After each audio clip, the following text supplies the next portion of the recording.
সারা বছর নাফস আমাদেরকে নিয়ন্ত্রণ করে, আর রমাদানে আমরা নাফসকে নিয়ন্ত্রণ করি। কথা বুঝতেছেন? সারা বছর নাফস আমাদেরকে নিয়ন্ত্রণ করে। এই যে এখন আমার খেতে মনে চাইলে যে খেজুর রাখ, আমি খেজুর খেতে পারবো, নাটস আছে, বাদাম খেতে পারি। খাইতে মন চাইলে পানি, আমার রুহুটা চায়, আমার নাফসটা খেতে চায়, আমি খেতে পারি, পান করতে পারি।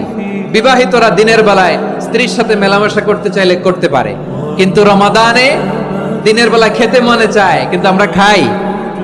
আমার প্রবৃত্তি খেতে চায় কিন্তু প্রবৃত্তির কথা আমরা শুনি, কথা কয় না। রমজানে খেতে মন চাইলে আমরা খাই, তৃষ্ণায় গলা ফেটে যায়, গলার ছাতি ফেটে যায়, কিন্তু এক ঢোক পানি কি আমরা গিলি? বিবাহিতরা দিনের বেলা স্ত্রীর সাথে কি মেলামেশায় যায় না।